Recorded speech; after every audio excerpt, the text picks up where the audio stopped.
Hi guys, welcome back to my YouTube channel Oneness Learning Classes में आप सभी का स्वागत है मेरे प्यारे बच्चों। आज जो है कि बहुत इंपॉर्टेंट पेपर जो है कि 18 फरवरी को होने वाला ये हिंदी का जो पेपर है बहुत इंपॉर्टेंट है मेरे प्यारे बच्चों। ये पहला पेपर है तो इसमें ज़्यादा से ज़्यादा आपको फोकस और ज़्यादा से ज़्यादा ध्यान देना, ये बहुत इंपॉर्टेंट होने वाला है। इसमें जो है कि पूर्णांक 70 मार्क का ये पेपर है मेरे प्यारे बच्चों, तो इसको जो है करना एकदम अति आवश्यक है। इसको पढ़ लीजिएगा क्योंकि हो सकता है कहने का मतलब ये हो कि यहाँ से जो प्रश्न इंपॉर्टेंट जो होते हैं इसमें मॉडल्स पेपर में, और यहाँ पर जो है कि आपको बहुत सहायक होगा। यहाँ पर जो है कि आपको नाम अनुक्रमांक और यहाँ पर हिंदी का पेपर जो है ये लगभग जो इसकी तैयारी करते हैं 95% से एवं जो कि आपको 95% प्लस जो है कि आपको मिलना एकदम 100% है जो है कि इसमें आपको सफलता के तरफ जो लेकर जाएगी। यहाँ पर 2026 का जो इम्पोर्टेंट पेपर है मेरे प्यारे बच्चों, जितने इसमें मॉडल पेपर आपको कराए गए हैं तो उसमें ये ध्यान देने वाली बात है कि मॉडल पेपर जितने भी सब इंपॉर्टेंट थे मेरे प्यारे बच्चों, सब में जो आपको जो है इंपॉर्टेंट पॉइंट मिलेंगे और सब तैयारी कर लेते तो 100% 95 से प्लस ऊपर आते हैं। इसमें 3 घंटे 15 मिनट का मेरे प्यारे बच्चों पेपर होता है। 15 मिनट तो आपको पढ़ने के लिए दी जाती है, 15 मिनट आप पढ़ते हैं और उसके बाद 3 घंटे का पेपर आपको जो डिस्क्रिप्टिव के लिए होता है, जिसमें आपको उत्तर देना होता है, ठीक ना। 1 से 6 मार्क तक का प्रश्न होता है। प्रारंभ के 15 मिनट मेरे प्यारे बच्चों परीक्षार्थियों को पढ़ने के लिए निर्धारित किया जाता है, ठीक है। और यहाँ पर जो है कि दूसरा जो है कि हमारा दिशा निर्देश में जाते हैं, दूसरा देखते हैं तो कह रहे हैं कि यहाँ पर जो है प्रश्न पत्र 2 खंड में होता है, ठीक ना। प्रश्न पत्र 2 खंड में होता है, यहाँ पर ओ और बो में भी आ सकता है। तो यहाँ पर जो होता है कि जो ओ वाला भाग होता है तो उसमें जो ऑब्जेक्टिव रहेगा 4 ऑप्शन रहेगा, 4 ऑप्शन में कोई एक उत्तर सही रहेगा, तो उस उत्तर को आपको लिखना रहता है, ठीक है। तो यहाँ पर इस तरह से मेरे प्यारे बच्चों ये रहता है, ठीक है। अब यहाँ पर जो है खंड ओ और ब 2 हम देख रहे हैं। खंड अ और ब यहाँ पर जो है कि 2 यहाँ पर दिया होता है। तो खंड अ में जो है कि आपका पूरा टोटल जो है क्या होता है, खंड अ में पूरा टोटल जो है कि मेरे प्यारे बच्चों ये आपका होता है। इसमें ऑब्जेक्टिव यहाँ बहुविकल्पी प्रश्न होता है, जिसमें सही विकल्प पर सही का चिन्ह लगाना होता है। इसमें सही विकल्प पर क्या करता है, सही का चिन्ह लगाना होता है। अगला प्रश्न जो कि चयन करके ओएमआर सीट पर जो भरना होता है, जो गोला होता है उसे काला करना होता है। याद रखिए काला तो उतना ही एरिया में करना होगा जितना उसका आंसर सही होता है। और जिसमें एक काम करना है कि ऐसे जो जेल पेन का यूज नहीं करना, जिससे कि आपका वो जो है कि जेल पेन का इसमें जो है कि मना होता है। जेल पेन इसमें प्रयोग करने के लिए सख्त निर्देश दिया जाता है कि नहीं करना है। खंड अ में जो बहुविकल्पी प्रश्न है तो प्रश्न के लिए एक अंक जो है कि उसमें निर्धारित होते हैं, एक अंक का प्रश्न रहते हैं तो एक अंक उसमें निर्धारित रहते हैं, ठीक है ना। तो यहाँ पर जो मेरे प्यारे बच्चे इंपॉर्टेंट जो है यहाँ पर है। और इसके बाद जो है कि हम यहाँ पर देखेंगे कि 20 मार्क का क्वेश्चन है तो 20 मार्क यहाँ पर आप तैयारी करते हैं, पूरा 100 का 100 मिलता है। प्रत्येक प्रश्न के सम्मुख उसके अंक निर्धारित किए जाते हैं। ये प्रत्येक अंक के जो सम्मुख जिसके अंक होते हैं, जो प्रश्न होते हैं, जैसे 1 मार्क के है, 2 मार्क के हैं, फिर इसके बाद 4 और 6 मार्क का होता है। तो मेरे प्यारे बच्चे प्रत्येक प्रश्न के सामने उसके अंक निर्धारित किए रहेंगे, दिए रहेंगे, ठीक है। तो आइए ज़्यादा समय न लेते हुए आपका जो है कि फिर यहाँ पर हम स्टार्ट करते हैं खंड अ का बहुविकल्पी प्रश्न, जो यहाँ पर 20 मार्क का होता है। 1 मार्क का प्रश्न है, तो 20 मार्क का होता है, तो हम देखते हैं कैसे इसको हल करना है, ठीक है। तो यहाँ पर जो है कि शुक्ल युग के लेखक नहीं है, जो लेखक शुक्ल युग के नहीं है उनके बारे में बताना है। तो ये 1 मार्क का प्रश्न मेरे प्यारे बच्चों इंपॉर्टेंट है। तो यहाँ पर देखिए 4 ऑप्शन दिया हुआ है, जयशंकर प्रसाद है, प्रेमचंद्र है, रामचंद्र शुक्ल है, भारतेंदु हरिश्चंद्र है। जयशंकर प्रसाद, रामचंद्र शुक्ल, प्रेमचंद्र तो है, लेकिन ये भारतेंदु हरिश्चंद्र जो है कि उनके समय के जो है कि क्या है, ये लेखक नहीं रहे, ठीक है। ये लेखक उनके समय के नहीं रहे। तो ये सबसे बड़ा इंपॉर्टेंट मेरे प्यारे बच्चों 1 मार्क का यहाँ पे आपका जो है आंसर यहाँ पर जब रेडी हो जाता है 1 मार्क का, यहाँ आपका आंसर है।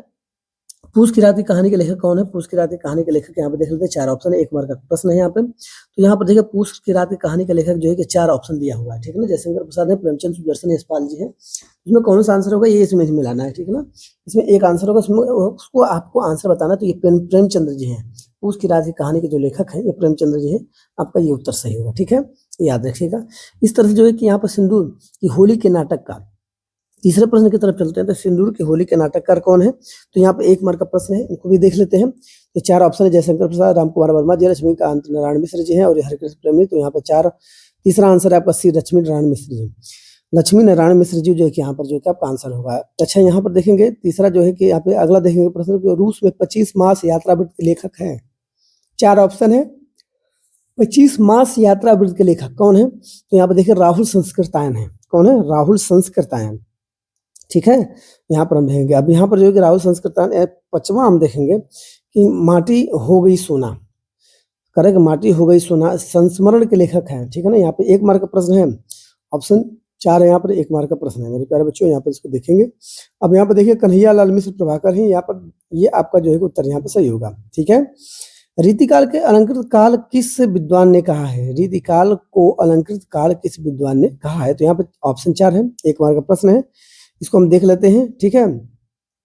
तो यहाँ पर जो है कि आपका देखेंगे कि यहाँ पे मिश्र बंधुओं ने, यहाँ पर क्या है, मिश्र बंधुओं ने, ये जो कि आपका उत्तर सही होगा, ठीक है। निम्नलिखित में से कौन सी कृति रीतकालीन कवि देव की नहीं है? निम्नलिखित में से कौन सी कृति रीतकालीन कवि देव की नहीं है? तो यहाँ पर देखिए 4 ऑप्शन है, 4 ऑप्शन में चल देखते हैं। तो कर्ण कवि प्रिया है, ये क्या हो जाता है, कवि प्रिया। मेरे प्यारे बच्चों यहाँ पे क्या है, कवि प्रिया है, ठीक है ना। तो यहाँ पर जो है कि आपका ऑप्शन है भारतेंदु युग की विशेषता की प्रवृत्ति नहीं है। और अगला प्रश्न है भारतेंदु युग की विशेषता प्रवृत्ति नहीं है। 4 ऑप्शन है, काव्य भाषा के रूप में खड़ी बोली का प्रयोग है, ये जो है कि आपका उत्तर है, ठीक है ना। एक काव्य भाषा के रूप में खड़ी बोली का प्रयोग, इस समय जो है कि भारतेंदु युग की विशेषता की प्रवृत्ति नहीं है, ये भारतीय युग में, भारतेंदु के युग में नहीं था। 9वां जो है कि 1943 में प्रकाशित तार सप्तक का संपादन किसने किया, ठीक है ना। करेगा तार सप्तक का संपादन किसने किया? तो यहाँ पर मेरे प्यारे बच्चों 1 मार्क का प्रश्न है, ठीक है ना, 1 मार्क का यहाँ प्रश्न है, इसको देख लेते हैं। करेगा 1943 में, तो उत्तर आपका सच्चिदानंद हीरानंद वात्स्यायन अगेय, ठीक है ना, ये उनका नाम है, ये आपका उत्तर सही है, ठीक है मेरे प्यारे बच्चों। 1 मार्क का ये प्रश्न यहाँ पर हो जाता है। 10 जो है कि राम की शक्ति पूजा किसकी रचना है? राम की शक्ति पूजा किसकी रचना है? ये ऑप्शन है, 1 मार्क का है। यहाँ पे 4 ऑप्शन दिया है, सूर्यकांत त्रिपाठी निराला, जयशंकर प्रसाद, रामनिवास त्रिपाठी, महादेवी वर्मा। तो यहाँ पर उत्तर आपका कौन सा होगा? यहाँ पे सूर्यकांत त्रिपाठी निराला जी, ये आपका उत्तर होगा, ठीक है। अब यहाँ पे जैसे है दिया हुआ कि हाथी जैसी देह है, गेंडे जैसी खाल, खरबूजे जैसी खोपड़ी, खरबूजे जैसे गाल। वाह, उपयुक्त पंक्तियों में कौन सा रस है? इसमें रस जो है बताना है, ठीक है ना। तो रस तो आप पढ़े हुए हैं, चारों जो है कि इसमें ग्रामर के सारे पार्ट है, व्याकरण के, तो इसमें हाथ से रस है। तो इसको क्या करना है, आपको पूरी तरह से तैयारी करना है, समझ रहे ना, आपको पूरी तरह से तैयारी करना है। इसमें 12 जो कि उस काल मारे क्रोध के तन कांपने उनका लगा, ठीक है ना, मानो हवा के वेग से सोता हुआ सागर जगा। तो यहाँ पर मेरे प्यारे बच्चों, यहाँ पर जो है कि पंक्ति दी हुई कौन सा अलंकार है, अलंकार पूछ रहा है। तो मेरे प्यारे बच्चों आपको व्याकरण जो है ना, व्याकरण की पूरी तैयारी आपको करनी पड़ेगी। व्याकरण की आप पूरी तैयारी कर लेते हैं, इसमें उत्तर आपका तो परीक्षा अलंकार हो जाएगा, लेकिन व्याकरण की तैयारी करनी ही करनी मेरे प्यारे बच्चों। इधर मान लीजिए जो सुमिरत सिद्धि होई, गणनायक करिबर बदन, करऊ अग्र सोई बुद्धि रस शुभ गण सदन। इसमें आप यदि पूरी तरह से तैयारी कर लेते हो तो फिर इसमें कोई अलग भी आ जाता है, तो उसमें देख अलग भी आता है तो आप कर सकते हैं, ठीक है ना। तो यहाँ पे छंद बताना है कौन सा है, तो इसमें सोरठा होगा, ठीक है, इसमें छंद बताना है कि सोरठा होगा। यदि भाई कहीं से भी दे देता तो आप कर लेते हैं। 14वां प्रश्न जो इसमें दिया है कि निम्नलिखित में से किस शब्द में अनु उपसर्ग का प्रयोग नहीं हुआ है? इसमें जो अनु उपसर्ग का प्रयोग नहीं हुआ है उसके बारे में आपको बताना है, ठीक है। तो यहाँ पे देख लेते हैं, 4 ऑप्शन है, देखिए अनुकरण है, अनु का प्रयोग हुआ है, अनुशासन, देखिए अनु का प्रयोग हुआ है, अनुशासन, ठीक है ना। अब यहाँ पे देखिए अनुतीर्ण है, यहाँ पर अनुवाद है, ठीक है ना। तो यहाँ पर देखिए आपका अनुतीर्ण है, ठीक है ना। यहाँ पर क्या है, तो यहाँ पर आपका एससी होगा, ठीक है। इनमें से जो है अनु उपसर्ग का प्रयोग नहीं हुआ है, ये अनुतीर्ण है, ठीक है। तो यहाँ पर ये ऑप्शन होगा। 15वां जो है कि नीलकंठ समस्त पद में प्रयुक्त समास है, नीलकंठ समस्त पद में समास कौन सा है बताना, ठीक है। तो इसलिए जो है कि ग्रामर का व्याकरण को आपको जरूरी करना है। बहुब्रीहि समास है, आपको आंसर है, लेकिन आप समास को पूरी तरह से तैयारी कर लीजिएगा, ठीक है। बादल का पर्यायवाची शब्द नहीं है इसमें, ये बताना, बादल का पर्यायवाची शब्द नहीं है इसमें बताना। 1 मार्क का प्रश्न यहाँ पे है, तो बादल का पर्यायवाची कौन सा नहीं है इसमें देखेंगे, ठीक है ना। तो यहाँ पे जलज है, ठीक है ना, जलज यहाँ पर जो है कि बादल का पर्यायवाची शब्द नहीं है। अब इसके बाद यहाँ पे देखेंगे युष्मद, युष्मद तुम सर्वनाम शब्द का तृतीय एकवचन रूप है, इसमें बताना है कि तृतीय एकवचन रूप है। तो यहाँ पर देखिए क्या दिया है, यहाँ पर ABCD 4 ऑप्शन दिया हुआ है, तृतीय एकवचन, सर्वनाम शब्द का तृतीय एकवचन। तो यहाँ पे त्वयाम, क्या यहाँ पे त्वया है, त्वया, यहाँ पे उत्तर आपका क्या होगा, त्वया। अब यहाँ 18वां प्रश्न देखते हैं। 18वां प्रश्न में आंधी आई और हम घर भागने लगे, रचना के आधार पर इस वाक्य का प्रकार बताइए, कौन सा वाक्य है, इसके बारे में आपको बताना है। 4 ऑप्शन है, कह रहे हैं आंधी आई और हम भागने लगे, और इसमें प्रयुक्त हुआ ना संयुक्त वाक्य, जब और बीच में प्रयोग होता है 2 सेंटेंस के बीच, तो ये संयुक्त वाक्य होता है, ठीक है मेरे प्यारे बच्चों। तो यहाँ पर लगभग आपका जो है कि ये आपका कंप्लीट हो गया है। अब कह रहा है कि महात्मा बुद्ध ने विश्व को शांति का संदेश दिया, इस वाक्य का वाच्य बताइए। कह रहा है कि इस वाक्य का क्या बताइए, वाच्य बताइए, कौन सा वाच्य है। तो यहाँ पर कौन सा संदेश दिया, यहाँ पे देख लेते हैं, यहाँ पर कौन सा संदेश दिया इसको देख लेते हैं, ठीक है। तो यहाँ पे कर्तवाच्य हो जाए, कौन सा हो जाए, कर्तवाच्य। यहाँ पे कह रहा है कि महात्मा बुद्ध ने विश्व को शांति का संदेश, यहाँ पे कर्तवाच्य है। और कह रहे कि वह अचानक चला गया, वह अचानक चला गया, वाक्य में प्रयुक्त अचानक पद का अव्यधिकरण परिचय बताया, व्याकरणिक परिचय बताया, व्याकरण के वाला कौन सा परिचय होगा, व्याकरण में क्या हो, कौन सा स्थान है उसका, ठीक है ना। अचानक, अचानक का मतलब हो जाता है यहाँ पर क्रिया विशेषण हो जाएगा, ठीक है ना। यहाँ पर क्रिया विशेषण होगा। तो ये सब सारे जो है कि ग्रामर है, व्याकरण की तैयारी करते हैं। तो आपको 20 में से 20 मार्क टोटल जो है कि यहाँ पर लगभग जितने आने वाले ऑब्जेक्टिव प्रश्न हैं उसका आप उत्तर जो है कि सही रूप में आप दे सकते हैं।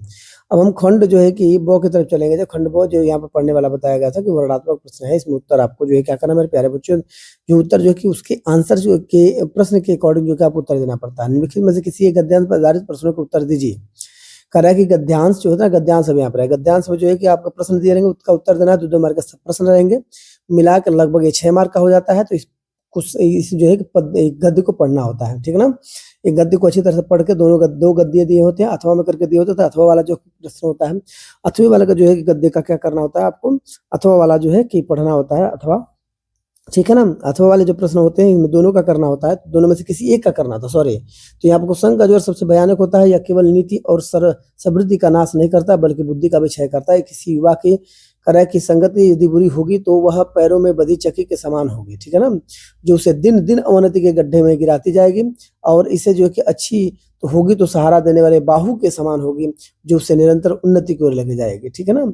तो यहाँ पर जो है कि मेरे प्यारे बच्चों, यहाँ पर संगति जो बुरी होती है तो क्या होता है, उसका नतीजा भी बुरा होता है। तो प्रयुक्त गद्यांश का संदर्भ लिखना है आपको। यहाँ पर जो गद्यांश का संदर्भ 2 मार्क में है, यहाँ पर देख लीजिए संदर्भ यहाँ पर लिखा, क्वेश्चन का जो है डैश डैश कर लीजिएगा और बीच में डैश डैश कर लीजिएगा, लास्ट वाले जो वर्ड होते हैं ले जाएंगे, ये लिख दीजिएगा। तो आपका पूर्ण रूप से क्या हो जाता है, ये तैयार हो जाता है। तो क्वेश्चन का जो है सबसे भयानक होता है। यहाँ पर देखिए, यहाँ प्रश्न आपको दिया हुआ है, संदर्भ दिया, संदर्भ किस प्रकार लिखेंगे। तो यहाँ पर दिया कि प्रस्तुत गद्यावतरण कह रहा है कि प्रस्तुत गद्यावतरण आचार्य रामचंद्र शुक्ल द्वारा लिखित एवं हमारी पाठ्य पुस्तक के पद्य खंड से संकलित है और मित्रता नामक निबंध से अवतरित किया गया, ठीक है। यहाँ पर मेरे प्यारे बच्चों रामचंद्र आचार्य शुक्ल द्वारा लिखित है, रामचंद्र आचार्य द्वारा लिखित यह है मित्रता। तो उसमें से मेरे प्यारे बच्चों ली गई। तो इस तरह से आप क्या करेंगे, उसका संदर्भ से व्याख्या आप आराम से इसका कर सकते हैं, ठीक है ना। अब यहाँ पर हम आगे चलते हैं, यहाँ पर देख लेते हैं अगला जो है क्या है पॉइंट है, अगला क्वेश्चन क्या है, अगले का आंसर क्या होगा उसको देखेंगे, ठीक है ना। यहाँ पर गद्यांश के रेखांकित अंश की व्याख्या कीजिए। रेखांकित अंश की क्या करना है आपको, व्याख्या करना, उसके बारे में वर्णन करके बताना है। तो आइए इसको देख लेते हैं। यहाँ पर जो कि जो रेखांकित है नीचे वाला जितना दिख रहा है, नीचे अंडरलाइन लिखी होती है, उतना ही का आपको क्या करना होता है, उसमें व्याख्या करना होता है, उसका वर्णन करना होता है, बताना होता है। मेरे प्यारे बच्चों जबरदस्त तरीके से जो है कि आप कर सकते हैं। यहाँ पर रेखांकित अंश की व्याख्या यहाँ पर लिखेंगे। शुक्ल जी कहते हैं कि बुरी संगति घातक बुखार के समान हानिकारक होती है। जिस तरह कोई व्यक्ति यदि भयानक ज्वर से ग्रसित हो तो वह ज्वर के साथ शरीर और स्वास्थ्य को नष्ट कर देता है, कभी कभी प्राण भी ले लेता है, उसी प्रकार बुरी संगति हमारी नैतिकता, सदाचार, मन तथा बुद्धि को नष्ट कर देती है। मेरे प्यारे बच्चों ये व्याख्या आपका हो गया, ठीक है। इस तरह से आपको व्याख्या करना होता है।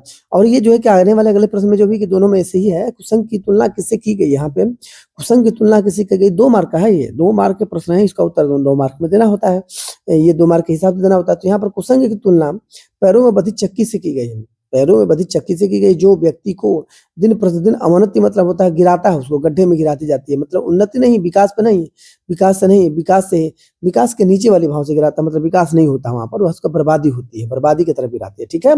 इस तरह से मेरे प्यारे बच्चों लगभग इस पहले पैसेज का हो चुका है। दूसरे पैसेज को आप जो है कि यहाँ पर देखेंगे, दूसरे पैसेज को भी पढ़ना है और उसका भी जो है कि ईर्ष्या बेटी का नाम निंदा है। जो व्यक्ति ईर्ष्यालु होता है वही व्यक्ति बुरे किस्म का निंदक भी होता है। दूसरे की निंदा से वह इसलिए करता है क्योंकि इस प्रकार दूसरे लोग को जानता है कि मित्रों के आंखों में गिर जाएंगे और तब जो स्थान रिक्त होगा उस पर अनायास ही बैठा ही दिया जाऊंगा, ठीक है ना। तो इस प्रकार से मेरे प्यारे बच्चों यहाँ पर जो है आपको जो है कि पैसे दिया हुआ, पैसेज में से जिस तरह से पहले वाले पैसेज का क्या मेरे प्यारे बच्चों सेम टू सेम आप इस सेकंड पैसेज का भी करेंगे, ठीक है ना। इसमें भी गद्यांश आपको लिखना, संदर्भ लिखना है, ठीक है ना। इस गद्यांश का संदर्भ लिखना है। ईर्ष्या गई, ईर्ष्या की बड़ी बेटी डैश डैश करके लास्ट वाला जो ये शब्द दिया जाऊंगा वो लिख देना है। यहाँ पर संदर्भ यहाँ पर लिखेंगे प्रस्तुत गद्यावतरण, यहाँ पर गद्यावतरण का मतलब गद्य है, यहाँ पे गद्यावतरण मतलब गद्य है। मेरे प्यारे बच्चों तो क्या करना है, इसमें गद्यावतरण लिखना है। प्रस्तुत गद्यावतरण हमारी पाठ्य पुस्तक, ठीक है ना, हमारी पाठ्य पुस्तक हिंदी के गद्य खंड में संकलित श्री रामधारी सिंह दिनकर द्वारा लिखित ईर्ष्या तू गई मेरे मन से नामक मनोवैज्ञानिक निबंध से उद्धृत है। मनोवैज्ञानिक निबंध से उद्धृत है, मतलब उसका एक अंश है, उसके अंश में से जो लिखा गया। तो इस तरह से मेरे प्यारे बच्चों यहाँ पर जो है आप देख रहे हैं कि इस तरह से गद्यांश का जो है ना हमने पूरी तरह संदर्भ लिखा है।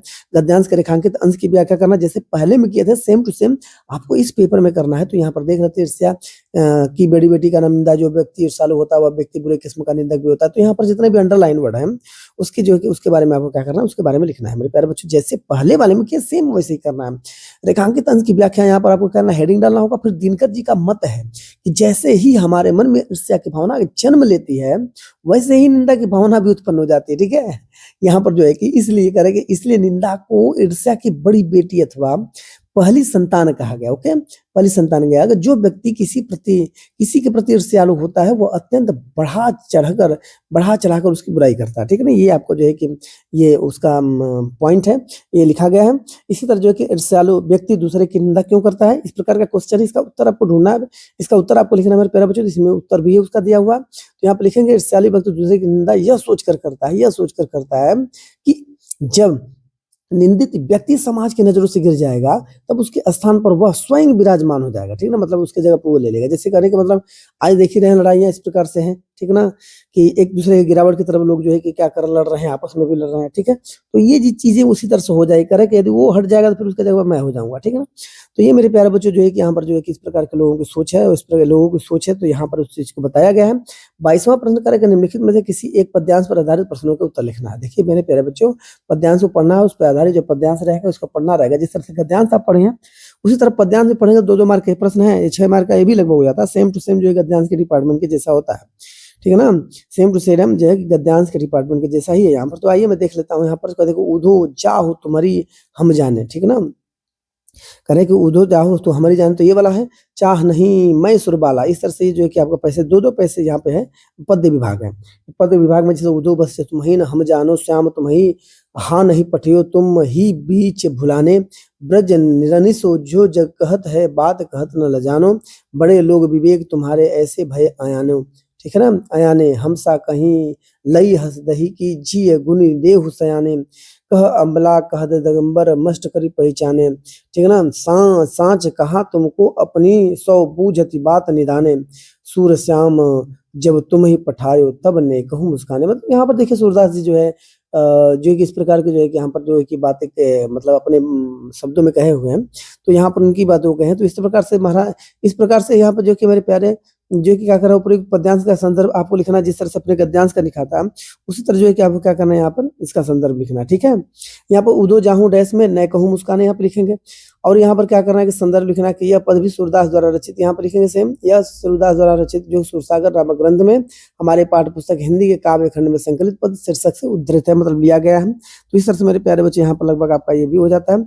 आइए हम अगला देख लेते हैं कि इसमें सूरसागर नामक ग्रंथ से हमारे पाठ्य पुस्तक हिंदी काव्य खंड में संकलित पद शीर्षक से उद्धृत है। ठीक है ना, इस तरह से आपको लिखना है, आपका 2 मार्क हो जाता है। पद्यांश के रेखांकित अंश की व्याख्या करना है। जिस प्रकार से मेरे प्यारे बच्चों आपने गद्यांश में किया है वैसे ही आपको पद्यांश में भी करना है, समझ रहे हैं कि नहीं। हम जो कही लइए हम सही के विजय गुण ले हुसैन, मतलब यहाँ पर जो देख रहे हैं ना, ये अंडरलाइन जितने भी वर्ड है, अंडरलाइन जितने भी लाइन है ना, ये सभी लाइन के जो क्या करना है, आपको क्या करना है, ये यहाँ पर हल करना है। ठीक है, तो आइए यहाँ पर देखते हैं, यहाँ प्रसंग हम लिखते हैं। यहाँ पर देखिए ये प्रसंग है, प्रसंग लिख लेते हैं कि इस पद में गोपियाँ उद्धव के साथ प्रयास करती हुई कहती हैं, श्री कृष्ण ने तुम्हें यहाँ नहीं भेजा है वरन तुम अपना मार्ग भूलकर यहाँ पर चले आए हो। ठीक है ना, श्री कृष्ण तुम्हें यहाँ भेजकर तुम्हारे साथ मजाक किया है। ठीक है ना, इस प्रकार से जो है प्रसंग मतलब कहने का मतलब ये लिखा जाता है, ये प्रसंग। ठीक है, तो अब यहाँ पर जो कि इस पद में जो है कि आप गोपिया उद्धव के साथ जो प्रयास करते, तो इस तरह से मैंने मेरे प्यारे बच्चों क्या करना, थोड़ा सा आप पदी बनाकर भी लिखते हैं। जैसे श्री कृष्ण ने तुम्हें यहाँ नहीं भेजा, करे वरन तुम अपना मार्ग भूल कर आए हो, तो इसमें थोड़ा बदलाव यदि आप कर सकते, कोई दिक्कत नहीं है। लेकिन यहाँ पर यदि एक खाली समझना है, खाली ये क्या करना है, समझना है। ठीक है ना, और समझ के जो है अपने हिसाब से लिखना है। आइए रेखांकित अंश की व्याख्या भी करनी है, तो यहाँ पर देख लेते रेखांकित, तुम अच्छी प्रकार मन में विचार कर लो, हमसे ऐसा कह दिया तो कह दिया। ठीक है ना, अब ब्रज में किसी अन्य से ऐसी बात न कहना, हमने तो सहन भी कर लिया। अरे कि हमने तो सहन भी कर लिया, कोई दूसरी गोपी इसे सहन नहीं करेगी। कहाँ तो हम अबला नारियां और कहाँ योग की नग्न अवस्था। अब तुम चुप हो जाओ, सोच समझ कर बात कहो। ये जो कि इस तरह से जो गोपियां वहां पर कह रही हैं। ठीक है, इस प्रकार से जो है कि आपका ये हो जाता, कह रहे हैं कि ब्रज नारिन सो जो कहता है, बात कहत न लजाने। क्या तात्पर्य इसका स्पष्ट कीजिए। ठीक है मेरे प्यारे बच्चों, तो यहाँ पर देखेंगे हम, तो यहाँ पर देखिए इसका लिखेंगे कि उद्धव गोपियों से निर्गुण ब्रह्मा व योग की बात कहते हैं। ठीक है ना, कह रहे कि निर्गुण ब्रह्मा योग की बातें कहते हैं, तो गोपियां उद्धव से कहती हैं कि ब्रज की नारियों से योग की बात करते हुए तुम्हें लज्जा नहीं आ रही है, क्योंकि वे श्री कृष्ण को अपना आराध्य मानती हैं, ठीक है। श्री कृष्ण को अपना आराध्य मानती है, इस प्रकार से जो है कि वहाँ की गोपियाँ उनको ये बात कहती है, ठीक है। तो मेरे प्यारे बच्चों, इस तरह से आपको जो है कि लगभग जो है कि उसके आंसर तो तैयार हो चुके हैं। दूसरा जो है कि यहाँ पर आपको पोएम जो दिया हुआ, दूसरा पद जो दिया है, उसको भी आपको अच्छी तरह से क्या करना है, इस तरह से पढ़ लेना, ठीक है ना। चाह नहीं सम्राट के सौ पर होती है, हर डाल जाऊं, और चाह नहीं देवों के सिर पर चढ़ूं, भाग्य पर इठलाऊं। मेरे प्यारे बच्चों, मुंह तोड़ लेना बनमाली, उस पथ में मुझे तुम फेंक, मातृभूमि पर शीश चढ़ाने, जिस पथ जावे वीर अनेक। मेरे प्यारे बच्चों, इस प्रकार से जो है कि देख रहे हैं कि ये भी पद्य है। इस पद्य में भी आपको वही काम करना है जो इसके पहले वाले पद में आपने किया है। तो यहाँ पर प्रत्येक पद्यांश में संदर्भ लिखना है, संदर्भ को इसमें पर रिप्रेजेंट करना है। ये देखते हैं यहाँ पर अथवा करके, यहाँ पर जो है ख है चाह नहीं, और यहाँ डैश डैश करके वीर अनेक यहाँ पे है। संदर्भ इसमें लिखा हुआ कि प्रस्तुत कविता हमारी, ठीक है ना। यहाँ पर आपको श्री लिखना होगा कि प्रस्तुत कविता हमारी पाठ्य पुस्तक हिंदी के काव्य खंड, इससे है हिंदी काव्य खंड से संकलित माखनलाल चतुर्वेदी द्वारा रचित पुष्प की अभिलाषा शीर्षक कविता से अवतरित है, ठीक है ना। यह जो चतुर्वेदी जी के जो कविता चतुर्वेदी के युग चरण के नामक काव्य संग्रह से संग्रहित है, ठीक है ना। इस तरह से आपको इसे क्या करना है, इसका इस प्रकार से लिखना है। मेरे प्यारे बच्चों, यहाँ पर जो है आप जो यहाँ पर जो ये यहाँ पर हमने संदर्भ लिखा है, तो संदर्भ इस प्रकार से मेरे प्यारे बच्चे यहाँ पर जो है कि लिखा है। प्रसंग भी लिख सकते हैं कि इन पंक्तियों में कवि पुष्प के माध्यम पर देश और बलिदान होने की प्रेरणा देते हैं। इस प्रकार से मेरे प्यारे बच्चों जो प्रसंग होता है, प्रसंग अच्छी तरह से आपको क्या करना, यहाँ पर लिखना होता है, ठीक है ना। यदि दिया है तो यहाँ पर देखकर आप पद्यांश के रेखांकित अंश की व्याख्या कीजिए, ठीक है। नहीं दिया तो मत लिखना, ठीक है। अब यहाँ पर जो कि उत्तर देना है, तो कह रहा है कि यहाँ पर देखिए अंडरलाइन दिया ना, अंडरलाइन, तो अंडरलाइन जो दिया है वो इसी के बारे में आपको लिखना है यहाँ पर, ठीक है। तो यहाँ पर ये इसका उत्तर जो है कि यहाँ पर देखिए कैसे प्रश्न पत्र में हमने जो है प्रिंट करके आपको दिखाया जा रहा है, बताया जा रहा है। यहाँ पर उसको समझना है, यहाँ पर दिया गया व्याख्या यहाँ पर दी गई है। तो ये कह रहा है कि यहाँ पर कवि कह रहा है, यहाँ पर कवि अपने देश प्रेम की भावना, कवि अपने देश प्रेम की भावना को पुष्प की अभिलाषा के रूप में व्यक्त करते हुए कहता है कि मेरी इच्छा किसी देवबाला, कह रहा है कि मेरी इच्छा किसी देवबाला आभूषणों में गूंथे जाने की नहीं है। मेरी इच्छा यह नहीं है कि मैं प्रेमियों को प्रसन्न करने के लिए प्रेमी द्वारा बनाई गई माला में पिरोया जाऊं, ठीक है ना, और प्रेमिका के मन को आकर्षित करूं। ऐसा मेरी भावना नहीं है, ठीक है ना मेरे प्यारे बच्चों। यहाँ से आपका इसका जो है उत्तर आपका पूरा कंप्लीट हो जाता है। इस प्रकार से यहाँ से कह रहे पुष्प वरमाली की समक्ष अपनी कौन सी इच्छा जो प्रकट करता है, आइए उसको देख लेते हैं, ठीक है। तो यहाँ पर देखिए पुष्प वनमाली के समक्ष आप लिखेंगे अपनी इच्छा, चाह प्रकट करता है कि उसे तोड़कर उस मार्ग में डाल देना जिस मार्ग से होकर अनेक राष्ट्र के भक्त वीर मातृभूमि पर अपने प्राणों की बलिदान करने के लिए जाते हैं, ठीक है। तब जाके इसका उत्तर जो कि यहाँ पर सही होगा। इस तरह से उसका कहना ये है कि मुझे वैसे जगहों पर डाला जाए जहां से जो कि विदेश के वीर जवान जो है कि आते हैं, मैं उनके मैं चरणों में चढ़ जाऊं, ठीक है ना। अब आइए नीचे दिए गए संस्कृत गद्यांश में किसी एक संदर्भ सहित हिंदी में अनुवाद करें। मेरे प्यारे बच्चे, जिस प्रकार से आपने यहाँ पर करना क्या है कि यहाँ पर गद्यांश को जो है क्या करना है, हिंदी में वर्णन करना है। इसमें प्रश्न यदि रहेगा तो उसका उत्तर देना है। यहाँ पर जो है कि आपका 5 मार्क का प्रश्न है, ये बहुत इंपॉर्टेंट प्रश्न है मेरे प्यारे बच्चे। इसको अच्छी तरह से पहले पैसेज को पढ़ना है, पढ़ के फिर इसका क्या करना है, फिर इसका जो है कि हिंदी अनुवाद करना। तो यहाँ पर दिया है वाराणसी प्राचीन काल देवे गए, मतलब यहाँ पर जो कि 2 ऑप्शन है, यहाँ पर 2 ऑप्शन है, अथवा करके दूसरा भी दिया है, संस्कृत में अथवा करके दूसरा भी दिया। तो मेरे प्यारे बच्चों, ये जो है कि दोनों का क्या करना है, आपको यहाँ पर व्याख्या करना है। यहाँ पर व्याख्या दोनों में से किसी एक का करना है, लेकिन हम यहाँ पर दोनों का कर देते हैं, जो आपको आसान लगेगा बस उसी पर आपको क्या करना है, यहाँ पर करना है, ठीक है ना। तो आइए यहाँ पर देखते थे वाराणसी ने प्राचीन काल देव, यहाँ पे विद्या गृहंत यहाँ पर दिया है, विद्या गृहंत। यहाँ पर संदर्भ दिया कि प्रस्तुत गद्यांश हमारी पाठ्य पुस्तक हिंदी के संस्कृत खंड के वाराणसी पाठ से उद्धृत है। प्रसंग इसमें नहीं लिखना है। अब यहाँ पर अनुवाद जो है डायरेक्ट करना है, तो फिर अनुवाद में देखिए अनुवाद संपर्क करना है, क्योंकि प्रसंग की बात यहाँ पर नहीं किया तो थोड़ा सा क्या गड़बड़ी हो गई है। जो प्रसंग हम लोग निकालते थे सीरियल निकालते थे, अब उसी तरह क्या किया इसको पेस्ट कर दिया गया, ठीक है ना, निकाल कर पेस्ट कर दिया गया। तो कहने का मतलब ये है कि ये जो है कि यहाँ पर जो है कि लिखा गया, ठीक है। तो प्रसंग में इस तरह से आप चाहेंगे तो दिया रहता गद्यांश में वाराणसी ऐतिहासिक और अवन अनुवस्थिति के कारण जो है कि यहाँ पर मतलब इसके बारे में जो है वर्णन हुआ है। तो यहाँ पर जो है कि हम लिख सकते हैं, यहाँ पर देखिए यहाँ पर लिखा हुआ पद्यांश भी, प्रसंग में लिखा हुआ कि गद्यांश हमारे वाराणसी के ऐतिहासिक अवस्थिति से विषय में बताया गया है। यहाँ वाराणसी प्राचीन काल से ही घर घर में विद्या के अलौकिक ज्योति प्रकाशित हो रही है। आज भी यहाँ संस्कृत वाणी की धारा निरंतर प्रवाहित होती रहती है, लोगों का ज्ञान बढ़ाती है, ठीक है ना। यहाँ पर अनेक जो करके यहाँ पर अनेक आचार्य उच्च कोटि के विद्वान वैदिक साहित्य का अध्ययन और अध्यापन में इस समय लगे हुए हैं। केवल भारतवासी ही नहीं अपितु विदेशी भी संस्कृत भाषा के अध्ययन के लिए यहाँ आते हैं और निःशुल्क विद्या प्राप्त करते हैं। मेरे प्यारे बच्चों, ये इसका आपने क्या किया, यहाँ पर व्याख्या कर दिया। अब इसी प्रकार जो है कि अगला जो है अगले जो है पद्यांश डिपार्टमेंट का भी जो सेकंड जो पद्यांश यहाँ पर पद्यांश वाला गद्यांश वाला डिपार्टमेंट है संस्कृत का, तो सेकंड जो है संस्कृत गद्यांश वाले डिपार्टमेंट का जो है कि इस तरह से आपको क्या करना है, यहाँ पर वर्णन करना है, उसका भी देख लेते हैं। यहाँ पर किस तरह से उसका वर्णन करना होगा, जिस तरह से हमने पहले का किया है उस तरह सेम इसका भी करना है। कदा बहव डैश सम विद्यात्व, यहाँ पर जो है कि इसका क्या करना है, ये बीच में गैपिंग करके लिख देना है, मीन्स इससे समझ में आता है कि इसका व्याख्या करना है। संदर्भ यहाँ पर है, यहाँ पर हिंदी अनुवाद लिखेंगे तो हम प्रस्तुत गद्यांश हमारी पाठ्य पुस्तक संस्कृत खंड के प्रबुद्धो ग्रामीण नामक पाठ से अवतरित है। प्रबुद्धो नामक पाठ से अवतरित मेरे प्यारे बच्चों, यहाँ पर इसको क्या करेंगे, यहाँ पर इसको हल करना होता है। ठीक है, यहाँ पे इसको जो किसका बारे में लिखे, हिंदी अनुवाद लिखेंगे कि यहाँ पर देखिए क्या हिंदी अनुवाद करके, एक बार बहुत सारे आदमी ट्रेन में चढ़कर शहर की ओर जा रहे थे। उनमें से कुछ ग्रामीण और कुछ शहरी भी थे। उनके मन में रहने पर एक शहरी ने ग्रामीणों का उपहास करते हुए कहा, ग्रामीण आज भी पहले की तरह अशिक्षित मूर्ख हैं, न उनका विकास हुआ और ना होगा, ये नहीं हो सकता है। ठीक है ना, ऐसा उसने कहा। तो उस प्रकार के कथन को सुनकर कोई चतुर ग्रामीण बोला, हे शिष्ट, ठीक है ना, शहरी आप ही कुछ कहें, क्योंकि आप ही शिक्षित हैं, बहुत जानकार हैं। यह सुनकर उस शहरी ने घमंड के साथ गर्दन को ऊंचा उठाकर कहा, कहूंगा किंतु पहले शर्त बदल लेना चाहिए। ठीक है, कह रहा है कि परंतु क्या करना है, शर्त बदल लेना चाहिए। ठीक है, इस प्रकार से मेरे प्यारे बच्चे यहाँ पर देख सकते हैं। तो यहाँ पर कह रहा है कि नीचे दिए गए संस्कृत पद्यांश में किसी एक का संदर्भ सहित हिंदी में अनुवाद करना है। ठीक है ना, कह रहा है कि यहाँ पर 5 मार्क भी है, एक से जो कि हिंदी का क्या करना, अनुवाद करना है। यहाँ पर देख लेते हैं। तो कह रहा है कि सार्थ प्रवसतु मित्र कीवनी यानी मित्र गृह सतह, मतलब इसमें अथवा करके जो है 2 ऑप्शन दिया है। यहाँ पे 2 ऑप्शन का मतलब अथवा में कोई एक करना है, तो दोनों में से किसी एक का जो है कि आपको वर्णन जो है कि उसमें अपने प्रश्न पत्र में करना, दोनों का नहीं करना। तो आइए पहला देख लेते हैं, सार्थ प्रवसतु और मित्र मरिष्यतः। यहाँ पर दिया संदर्भ इसका लिखेंगे, प्रस्तुत श्लोक हमारी पाठ्य पुस्तक हिंदी के संस्कृत खंड में से, लिखेंगे संदर्भ ऐसे लिख के लिखेंगे, प्रस्तुत श्लोक हमारी पाठ्य पुस्तक हिंदी के संस्कृत खंड में संकलित जीवन सूत्राणी नामक पाठ से अवतरित है। कौन सा है, जीवन सूत्राणी नामक प्रस्तुत पाठ। तो यहाँ पे हिंदी अनुवाद करेंगे, जीवन सूत्राणी नामक पाठ से अवतरित। तो यहाँ पे लिखेंगे कि एक मित्र उस व्यक्ति के लिए मित्र होता है जो दूर रहता है, और उसकी एक पत्नी उस व्यक्ति के लिए मित्र होती है जो घर पर होता है, और चिकित्सक दुखियों का मित्र होता है जब दान मरते हुए का मित्र होता है। मेरे प्यारे बच्चों, इंपॉर्टेंट जो कि यहाँ पर पॉइंट है, जो यहाँ पर आपको जो कि डिस्क्राइब करके बताया गया है, यहाँ पर जो है कि प्रिंट करके भी दिखाया गया है इस तरह से। तो मेरे प्यारे बच्चों, ये आपको जो है रिकॉर्ड के रूप में इसलिए बताया जाता है कि आप जो है कि उत्तर जो लिखेंगे ना, तो वहाँ पर उचित उत्तर में लिखेंगे, ज्यादा से ज्यादा शब्दों का प्रयोग नहीं करना है। अब मैं करे के बंधन मरण वपि जीवन वपि पराजय, और करे के उभयदत्र अनसमो वीर भावो की वीरता। यहाँ पर मेरे प्यारे बच्चों, इस सब लाइन को जो है कि ध्यान से देखेंगे और इसका जो है वर्णन करेंगे, अथवा करके यहाँ पर बंधन मरण यहाँ पर दिया है और ही वीरता दिया है। ठीक है ना, यहाँ पर संदर्भ हमको लिखना है।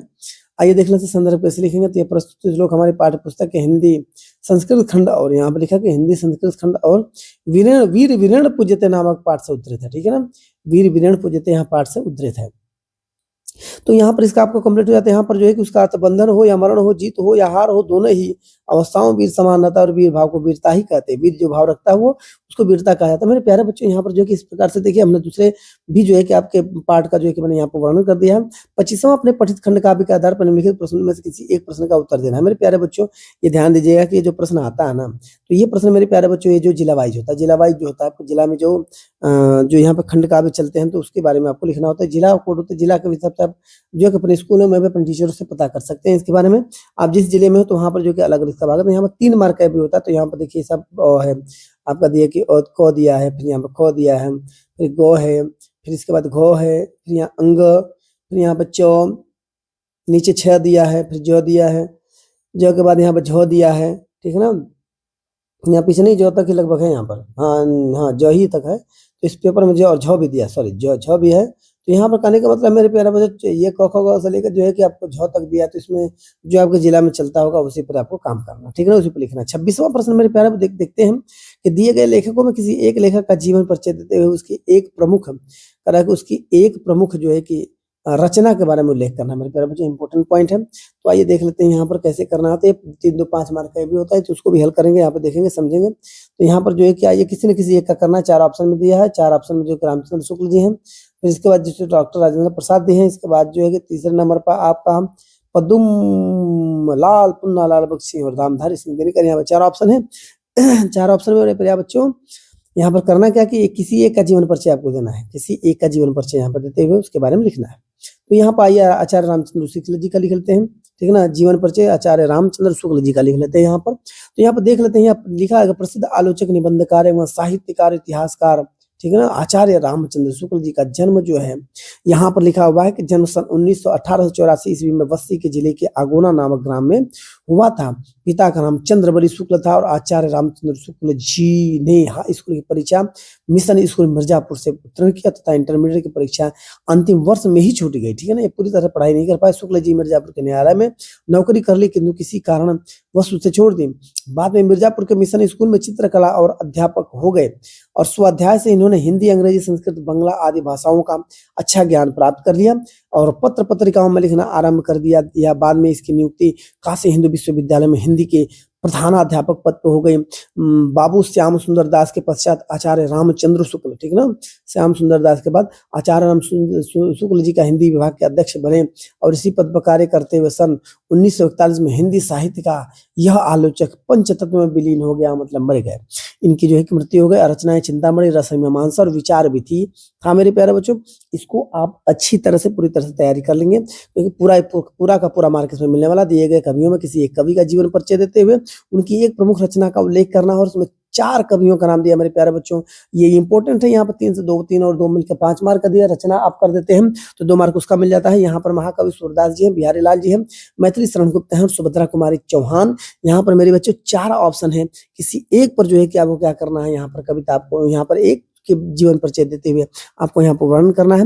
अब यहाँ पर महाकवि सूरदास के बारे में ले लेते हैं, तो देख लेते हैं महाकवि सूरदास के बारे में। तो यहाँ पर खोज है कि महाकवि सूरदास का जो जन्म होता है करेक्ट रुनकता नामक ग्राम में, रुनकता नामक ग्राम में सन 1478 ईस्वी में पंडित रामदास के घर हुआ था।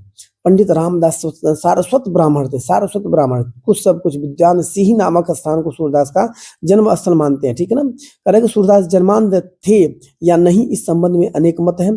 कुछ लोगों का कहना है कि बाल मनोवृत्तियों से एवं मानव स्वभाव का जैसा सूक्ष्म और सुंदर वर्णन सूरदास ने किया और जैसा कोई जन्मांध यदि व्यक्ति ही नहीं कर सकता, इसलिए ऐसा प्रतीत होता कि वे संभवतः बाद में अंधे हुए होंगे। तो सूरदास जी वल्लभाचार्य के शिष्य थे और मथुरा के गऊ घाट पर श्री नाथ जी के मंदिर में रहते थे। सूरदास का विवाह भी हुआ था और विरक्त होने के पहले अपने परिवार के साथ ही रहा करते थे।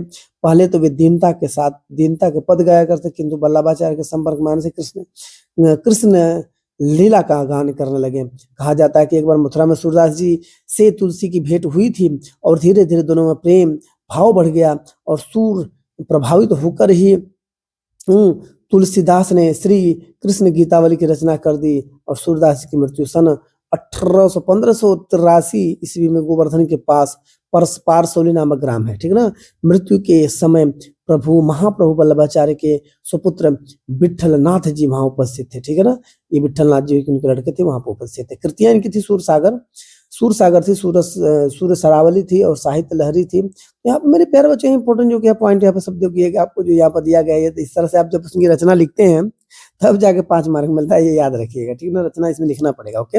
अथवा करके यहाँ पर देखिए, यहाँ पर अपनी पाठ्य पुस्तक संस्कृत खंड से कंठस्थ एक श्लोक लिखिए जो प्रश्न पत्र में 9 आया है, तो 4-5 इसमें याद कर लीजिएगा मेरे प्यारे बच्चे। कभी कभी क्या होता है कि 1 2 4 5 ने 3 कम से कम 4 तो याद करना ही पड़ेगा। बाय द वे क्या होता है, कभी 2 उसमें आ गए, प्रश्न पत्र में आ गए, पता चलेगा काम गड़बड़ हो जाएगा। सर्वे भवन्तु सुखिनः सर्वे सन्तु निरामया सर्वे भद्राणि पश्यन्तु मा कश्चिदं दुःख भाग भवेत्।